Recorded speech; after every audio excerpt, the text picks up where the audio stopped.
You're listening to Season 11 of Mobile Suit Breakdown, a weekly podcast covering the entirety of sci-fi mega franchise Mobile Suit Gundam from 1979 to today.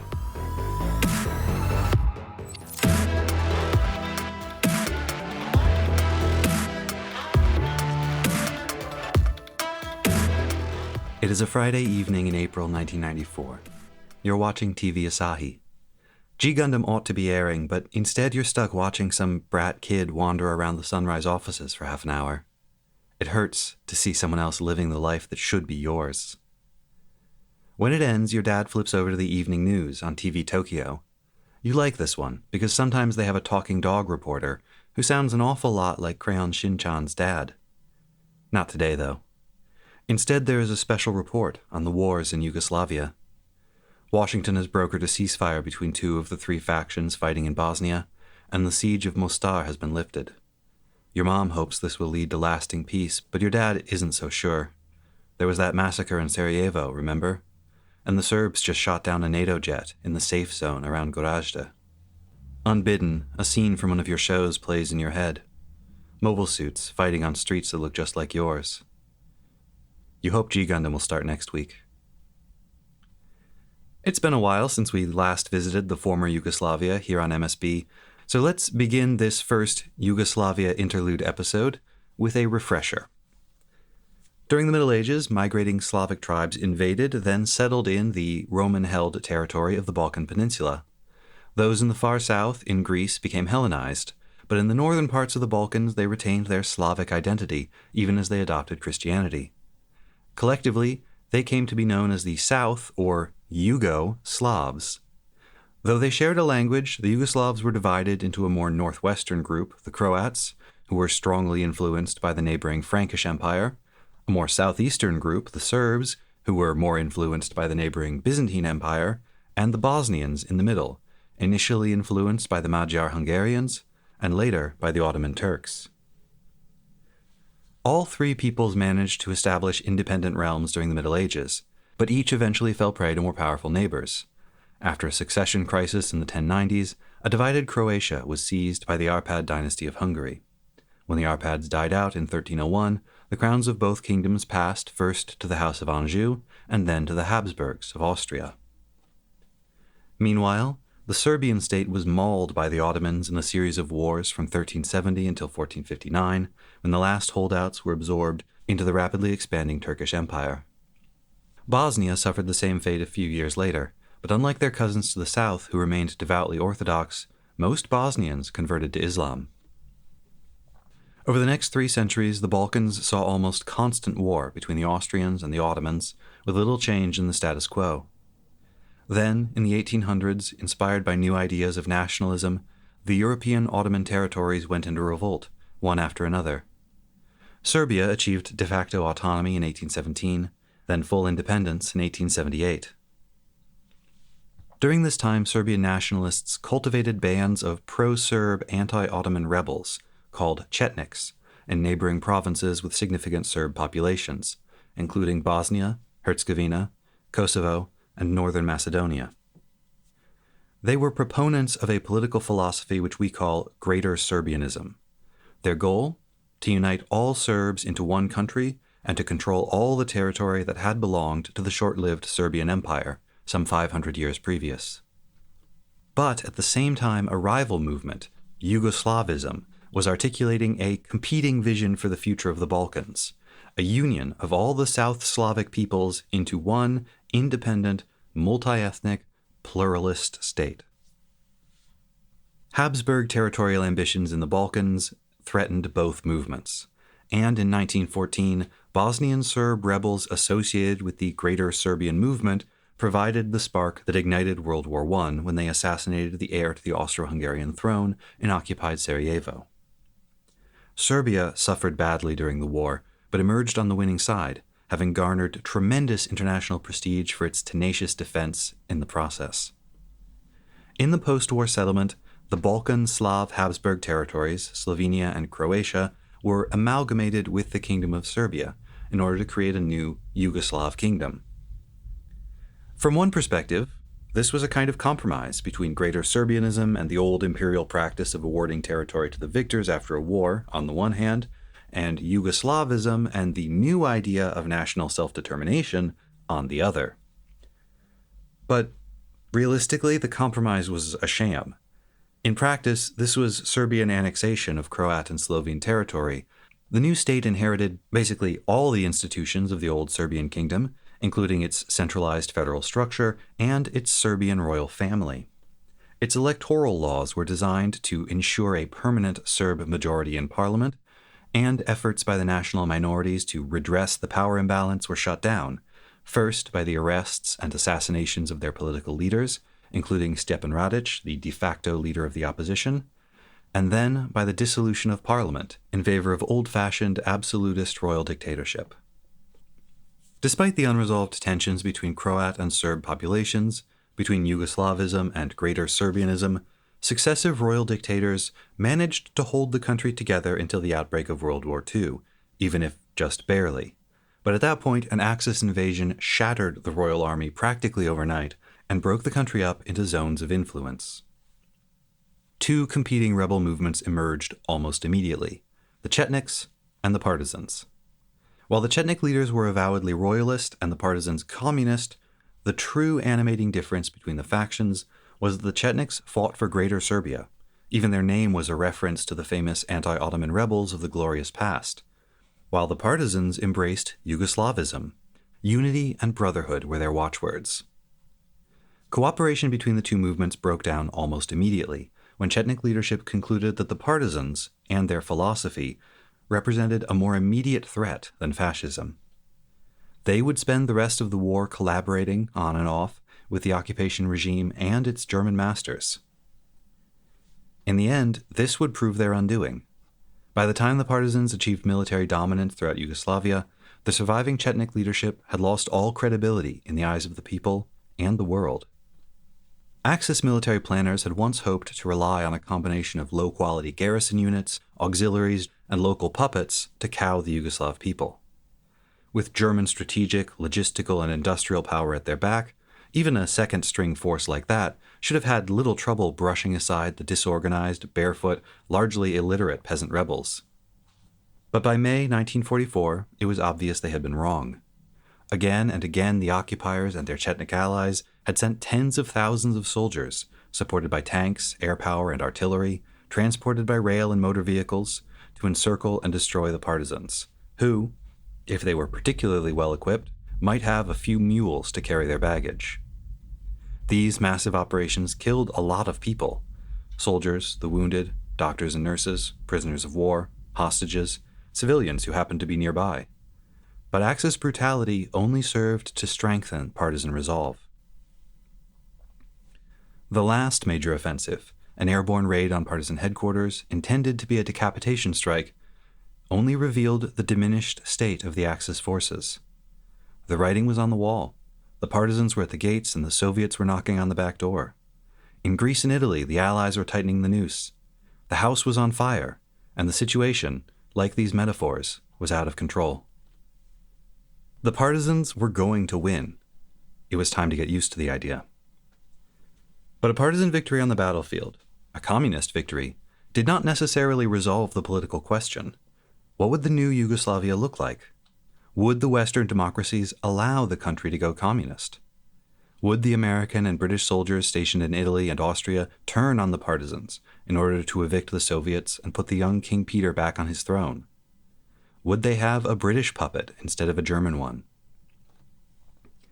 Right up until the last possible moment, many among the Chetniks, the collaboration governments, and the occupying forces truly believed that the fall of Germany would trigger the natural next stage in the war, that the Western powers, with Germany, would fight against the Soviet Union. Something similar had already happened when the Italians switched over to the Allied side. If that scenario came to pass, the holdouts expected the American and British troops stationed in Italy and Austria to surge across the border and back them against the Soviet-aligned partisans. The German commander in the Balkans believed this so fervently that he refused direct orders to surrender, convinced that the day of reckoning and the great realignment of the factions was imminent. The Soviets were worried about this too. They knew the British wanted Yugoslavia within their sphere of influence. Protecting the Mediterranean shipping routes to Egypt and through the Suez to India remained their overriding strategic goal. Stalin himself ordered Tito, the partisan leader, to move slowly, play the game, build power within the system, avoid direct confrontations, and under no circumstances antagonize the Westerners. What followed was a masterclass in political maneuver by Tito and the political wing of his partisan coalition, as he methodically co-opted or eliminated all of his rivals en route to forging the first truly Yugoslav state in history. And then, it was all very nearly undone by one of the most shocking and impactful betrayals in modern political history. But before we get there, we should acquaint ourselves with a few of Tito's rivals, who at this moment are beginning to come to terms with the implications of partisan victory. This week, we'll begin with the youngest of them, someone who has been hanging around on the periphery of our story thus far, just waiting for his moment in the spotlight. The young king of Yugoslavia, Peter II Karađorđević. We haven't discussed the Yugoslav royals or their government since old King Alexander was gunned down in Marseille, but they are about to play their last major role in this story, so let's catch up. King Peter was born in 1923, in what was then known as the Kingdom of Serbs, Croats, and Slovenes. He was the eldest child of Alexander and his wife Maria, a Romanian princess and, through her mother's line, a granddaughter of Queen Victoria and a great-granddaughter of Tsar Alexander II of Russia. The Karađorđevićes were unusual by European monarchic standards. First, they were a native Serbian dynasty, born of the people they ruled. And second, they had come to the throne relatively recently. The family Karađorđević descended from Karađorđe, Black George, leader of an early 19th century rebellion against Ottoman rule, the so-called First Serbian Uprising, which lasted from 1804 to 1813. As the name implies, this uprising failed. The Serbs were subjected to horrifying reprisals by Ottoman troops, and Belgrade, the capital of the rebel state, was treated with special brutality when it fell. In the aftermath, the Ottomans issued a general amnesty for surviving rebels, but excluded Karađorđe himself. He managed to slip across the border into Austria, where he was imprisoned, then transferred to a somewhat more comfortable exile in Russia. In 1817, 4 years after the end of his uprising, Karađorđe got in touch with a group of Greek nationalists and learned that they were planning a new pan-Balkan uprising. Hoping to raise the flag of revolt in Serbia once again, Karađorđe and a single companion, a bodyguard and secretary named Naum, slipped back across the border into their homeland. But the situation in Serbia had changed while Karađorđe was away. One of the other rebel leaders, who accepted that 1813 amnesty offer, was a nobleman named Miloš Obrenović. In the intervening years, he had reached an accommodation with the Ottoman authorities, which made him effectively the absolute ruler of Serbia under Ottoman sovereignty. He had no interest in letting the exiled rebel chief run around the Balkans stirring up trouble again. And besides, Karađorđe was probably the only person alive who could challenge Obrenović's authority over the Serbian people. Once across the border, Karađorđe needed a safe place to hide, out of sight of Obrenović's men, so he sent word to his godfather, a fellow former rebel named Vulicević. Vulicević suggested a hidden campsite in an oak grove about 45 miles southeast of Belgrade. But unknown to the fugitive rebel leader, his godfather had switched sides. Vulicević was an Obrenović man now. After settling Karađorđe and Naum in tents in the woods, Vulicević waited until the early hours of the following morning, and then, on orders from his new master, had both men killed. Karađorđe with an axe while he slept in his tent, and Naum shot from behind while he fetched water from the stream. The story goes that their heads were sent back to Belgrade, then on to the Sublime Porte, eventually winding up in a museum in Istanbul, before being stolen back by nationalist rebels and buried somewhere in Greece. With Karađorđe gone and the Ottomans in an accommodating mood, Miloš Obrenović was able to secure the Serbian throne for himself and his descendants for most of the next century. This was a turbulent period. The details aren't relevant here, so let's just hit the major stats. Total number of Obrenović monarchs? 5. Number who took the throne as children? 3. Ugh. Longest reign, 24 years. Shortest reign, 4 weeks. Abdications, 2. Assassinations, 2. Number of sovereigns whose marriages were unhappy enough or unpopular enough or turbulent enough to materially undermine their rule, 3. Which is even more impressive because one of the remaining 2 never got married on account of dying of tuberculosis when he was 19. One of the Obrenoviches even had an affair with the Brooklyn-born socialite Jeanette Jerome, better known to history as Winston Churchill's mom. That's not a stat, but I wasn't going to miss the opportunity to mention it. I think the house she grew up in is landmarked. I think so. I've walked past it and looked at the little placard. Also, she was famous for her many, many affairs with important people all over Europe. So it's not like particularly impressive that one of the Obrenoviches was included on the roster somewhere in the Rolodex. Throughout the Obrenovich era, the descendants of Karageorge and his supporters remained in the background, usually in some degree of exile. But you will probably not be surprised to hear that they nursed a grudge against the ruling family, and occasionally stirred up trouble whenever the opportunity presented itself. The youngest son of Karageorge even managed to take and hold the throne for 16 years in the middle of the 19th century, but he refused to involve Serbia in the Crimean War, which proved to be an unpopular decision and led to his ouster and the return of the Obrenovich dynasty to power. However, in 1901, a conspiracy formed within the officer corps to assassinate King Alexander Obrenovich and his deeply unpopular wife, Draga. The conspirators made for a dramatic cast of characters. For one, Queen Draga had been married before, and her brother-in-law from her first marriage was one of the key plotters. Another of the leaders was a 24-year-old army officer named Dragutin Dmitrievich. After this, he will create the secret society Unification or Death, better known to history as the Black Hand, and best known as those guys who killed the Archduke in 1914. Let me just savor this moment for a second. As a podcaster, it's not often I get to talk about a person's second most momentous regicide. I guess it got to be a habit. It's like a can of Pringles. Once you start, you just can't stop. The conspirators twice attempted and failed to kill the royal couple while they were out in public, including one attempt that would have seen the conspirators stabbing them both with cyanide-coated knives in the middle of the Queen's own birthday party. This attempt failed because the King and Queen just didn't show up to their own party. So maybe think about that the next time you're deciding whether to bail on a social engagement. After 2 failures, the conspirators decided they would have to raid the palace itself. The linchpin for this plot would be a young captain in the royal guard, and a confidant of the king, Mihailo Naumovich. The assassination was planned for the night of June 10th, 1903, when he would be in command of the guard. While the king and queen slept, units of soldiers led by the conspirators fanned out across Belgrade, surrounding and arresting members of the government and officers known to be loyal to the king. At the same time, one of Naumovich's subordinates disabled the electric lights in the palace, and another unlocked the gates for the assassins waiting outside. Most of the palace guards had no idea what was happening and were not in on the conspiracy.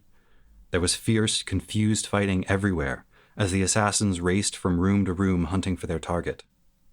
The whole thing very nearly failed. Dmitrievich himself was shot 3 times, and Naumovich was killed by another conspirator who mistook him for a loyalist. But eventually, the assassins discovered the king and queen hiding in their panic room behind a concealed door and killed them both. Naumovich's betrayal reminds us that even kings are only ever as secure as the loyalties of those who guard them. But perhaps the captain himself did not think it counted as betrayal.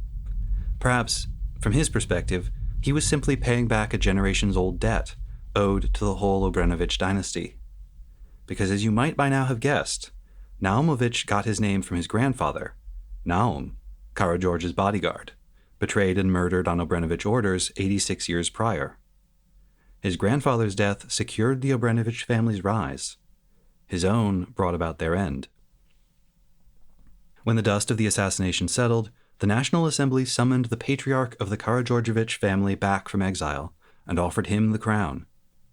He became Peter I, saw Serbia through the horrors of World War I and the unification of the Balkan territories, to create what would become Yugoslavia, then died peacefully in 1921. It was his son, Alexander, who was assassinated in Marseille 13 years later, and his grandson, Peter II, who fled Belgrade ahead of the Axis invasion 7 years after that.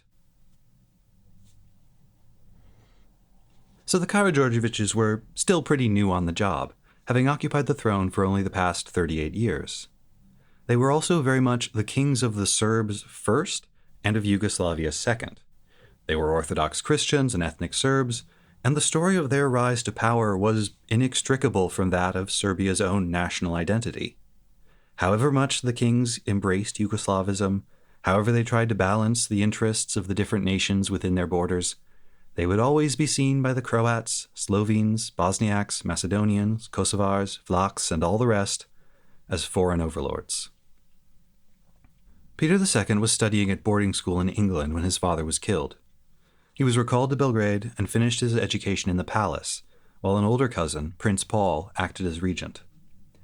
And it's a real shame that this is not a piece about him, because Paul is, as a person, the most interesting Karađorđević to appear in this story, and it isn't even close. But we have a schedule to keep, so we are moving on. Prince Paul was named to the regency by King Alexander in his will, evidently on the principle that the best regent is the person who least wants to be king. Paul probably would have been a good regent in better times. He was loyal to Alexander's memory, and he never made any attempt to consolidate power for himself. But his country was in crisis, and he had no solutions to offer. Although, in fairness to Paul, it was the 1930s, and he was not the only European leader who proved inadequate to the moment. In early 1941, he and his government agreed, reluctantly and with reservations, to join the Axis powers in their tripartite pact. This was a real low point for Paul, and it would dog him the rest of his life. He wasn't a Nazi himself, not even a sympathizer. But you see, he believed that he had just made a deal that would keep the Empire out of Cloud City for good. The hardliners in the Royal Yugoslav Army disagreed, and so did their British allies. 2 days later, on the 27th of March, a group of officers, with British backing, deposed Prince Paul in favor of the now 17-year-old King Peter. The coup was bloodless. One of the leading conspirators had warned Paul it was coming, and once it began, the Prince Regent responded with the high politics version of, "Yeah, okay, fair enough. Good luck in your future endeavors." He left for Greece that night and was eventually settled, under house arrest, in British Kenya, in the home of an earl who had only just a few months previously been murdered under dramatic and mysterious circumstances. But we don't have time for that, nor do we have time to talk about Prince Paul's granddaughter and great-granddaughter, the main figures in the 2020 Starz Network documentary Seduced Inside the NXIVM Cult. We are not here to have fun, we are here to learn about history. We just need, another Sirocco-type character to crop up in later Gundam, and then we can start talking about sex cults. While Prince Paul flew into exile, King Peter was busy accepting the acclamation of his people. Cheering crowds in Belgrade greeted his ascension, eager for a new era under the leadership of their young and energetic king. That new era lasted somewhat less than 2 weeks, at which point German bombers transformed Belgrade into a sea of flames and rubble, and Peter found himself following his deposed cousin into exile. Peter would later write an account of his life, called A King's Heritage, and there's something about the matter-of-fact way he describes the bombing of Belgrade that is harrowing. By this time, the first wave of bombers was over, and I went to the White Palace to get dressed. Everyone had spent the last few hours in pajamas, dressing gowns, and overcoats. I had a guard posted on the roof with a trumpet to announce the approach of enemy planes, as the siren no longer worked. As I was dressing, the trumpet sounded, and looking from the window I saw some fighter planes approaching from the south. I put on my overcoat again, and my aide-de-camp entered the room. "We are being attacked again," he said. I told him I did not think so, as it was probably our own Messerschmitts arriving to defend the city. We went down to the shelter again, however, but I put my head through the emergency exit to see what was going on. What I saw horrified me, for, thinking they were German planes, our Hurricanes had immediately attacked the Messerschmitts, and there were dogfights going on all around us. It was some time before they identified each other, and the casualties were considerable. This was the fault of the ground control. A few minutes after this unhappy incident, a second wave of bombers, escorted by fighters, continued the bombing of the city. General Simovich arrived and was shown into the shelter. He had rushed straight from the church where his daughter was getting married to his house, changed quickly, and came to the White Palace, wearing his bedroom slippers, as he had had his corns operated on the day before. I immediately asked him for all the news he could give me, but he knew little more than I knew myself. We had been attacked along the border, and all communications had been destroyed. Our broadcasting station had received a direct hit early in the raid, and no radio announcements could be made after that. There seemed to be a lull in the bombing, and I went to the Marble Palace to collect some clothes and some papers for my study. The road leading to the palace was pitted with craters and was a difficult drive. At the palace, I found that one bomb had hit the terrace above the main entrance, and the door was blocked with debris, so we had to enter by the library. Every window was blown in, and inside all was chaos, with books scattered everywhere. The secret door no longer worked, and we had to go via the hall. Here the floor was swollen up, with its center shattered. A bomb had come through the ceiling and floor and had exploded in the cellar below. The bedroom had received a direct hit, as had the tunnel, where 7 guards who had been using it as a shelter had been killed. I put the things I had collected in the car and drove back to the shelter when a third wave of bombers came over, escorted also by fighters, which were machine gunning cars in the streets. I told our chauffeurs to disperse the cars under the trees in the garden in preparation for evacuation. At the shelter, I had hot coffee and sandwiches. I wonder, when Peter was at the wheel of the royal automobile, navigating bomb-scarred, refugee-choked roads, Belgrade burning in his rearview mirror, if it occurred to him how closely he was following in the 130-year-old footsteps of his great-great-grandfather, old Karageorge himself. Was he to abandon the capital, to a fate as cruel as that inflicted on it by the Ottoman soldiers in Karageorge's day? Would he, too, return to find the country changed, the crowds that had once cheered him now sullen and treacherous? Hustling aboard one of his Air Force's last surviving planes, Peter made his way first to Greece, then Palestine, Egypt, and finally London, where the Yugoslav royal court, and what remained of his government, joined the exiled leaders of Belgium, Czechoslovakia, France, Greece, Luxembourg, the Netherlands, Norway, Poland, Estonia, Latvia, and Albania.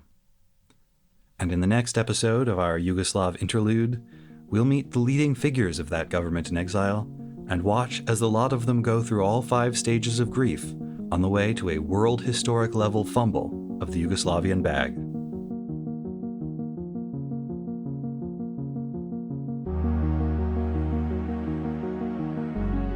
Mobile Suit Breakdown is written, recorded, and produced by us, Tom and Nina, in scenic New York City, within the ancestral and unceded land of the Lenape people, and made possible by listeners like you.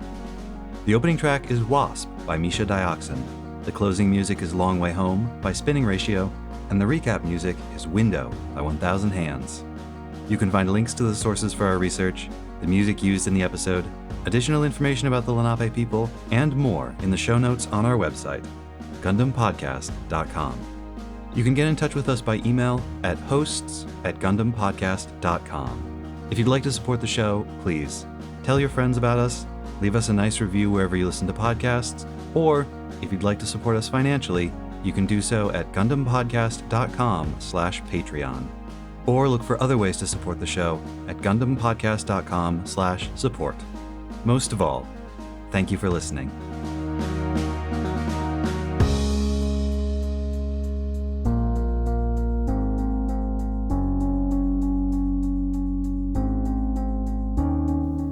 I forget. I did like 2 different vibes of this. Yeah. One was more like the sports announcer, and one was more smooth, or like I don't remember one was just more neutral and one was more smooth. Okay. You did do a sports announcer one, but only as a joke. Okay.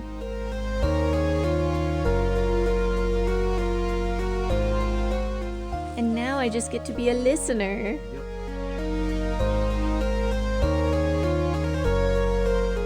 Come on, no laugh? I thought that was good. I mean, it was good, but this is serious business, man.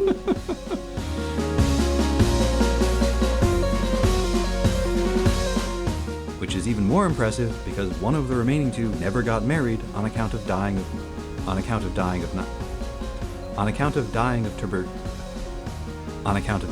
tuberculosis when he was 19.